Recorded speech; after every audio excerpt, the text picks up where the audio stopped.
மன உளைச்சலில் தூக்கம் வராமல் நான் தவித்து படிக்கின்ற பொழுது இந்த தொலைபேசியில் நீ தோன்றுகிறாய். நீ சொல்கிறாய், இந்த உலகத்திலேயே பேரழகானவள் நீதான்.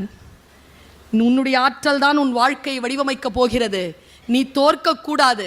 நஷ்டம் வரலாம், வாழ்க்கை எதிர்கொள்.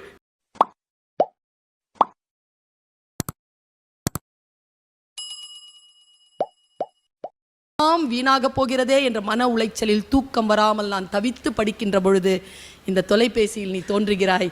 நீ சொல்கிறாய், இந்த உலகத்திலேயே பேரழகானவள் நீதான். உன்னுடைய ஆற்றல் தான் உன் வாழ்க்கையை வடிவமைக்கப் போகிறது. நீ தோற்கக்கூடாது. நஷ்டம் வரலாம், வாழ்க்கை எதிர்கொள். நாளை விடியல் உனக்காகத்தான் என்று நீ சொல்லுகின்ற பொழுது என் மனம் அமைதியாகிறது. நான் அடுத்த விடியலுக்காக காத்திருக்கின்ற பொழுது ஆழ் மன உறக்கத்தில் போகிறேன். ஒரு பாயிண்ட் இருக்கு. வாசிப்பு நம்மை ஆழ் மனதிலே சில எழுச்சியை வரவழைக்கும், சில அமைதியை வரவழைக்கும். சில முடிவுகளை எடுப்பதற்கு முன்னால் நமக்கு சில வார்த்தைகள், சில வாசிப்புகள் அவசியம். இந்த உலகத்திலே மிகப்பெரிய கிரிக்கெட் வீரர் வெஸ்ட் இண்டீஸ், அவன் சொல்றாங்க, நான் 300 பக்கமாவது ஒரு மாதத்திற்கு படித்து விடுகிறேன். வாசிக்கின்ற பழக்கம் கொண்டவர்களுக்கு முன்னால் இருக்கின்றவர்களுடைய பேச்சு எப்படி இருக்கிறது, ஏன் இப்படி இருக்கிறது என்பது புரிந்து போகும். நான் இப்படி சொல்றேன், நான் வாசிப்பாளரும் ஸ்போர்ட்ஸ் ரெண்டுத்துலயும் நான் இருக்கிறவர். நான் சொல்றேன், இந்த ரெண்டுத்துல தான் 100% நீங்க இருக்க முடியும். ஓட்டப்பந்தயத்தில் ஓடும்போது வேற எதை பத்தியும் யோசிக்க முடியாது. புத்தகத்தை வாசிக்கும் போது வேற எதை பத்தியும் யோசிக்க முடியாது. 100% நீங்க இருக்க முடியும்னா வாசிப்பில் தான் நீங்கள் இருக்க முடியும். லா ஆஃப் அட்ராக்ஷன் ஒரு விஷயத்தை நான் சமீபத்தில் நினைத்து நினைத்து பார்த்து நான் உருகுகிறேன்.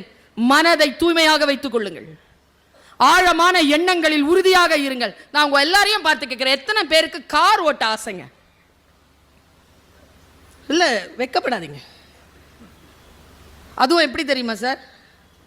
ஆடி கார் இல்ல ஒரு பென்ஸ், மெர்சிடிஸ் பென்ஸ் ஒரு 80-90 வச்சுட்டு நல்ல சத்தமாக ஸ்டீரியோ போட்டுட்டு நல்ல கூலிங்கோட ஒரு வெஸ்ட் கோஸ்ட் ரோட்டில் எந்த ஒரு டிஸ்டர்பன்ஸ் இல்லாமல் அப்படியே ஓட்டிட்டு போனோன்னு எத்தனை பேருக்கு ஆசை?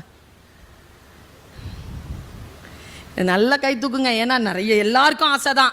ஏன் தெரியும்? எங்கே தெரியுமா பிரச்சனை?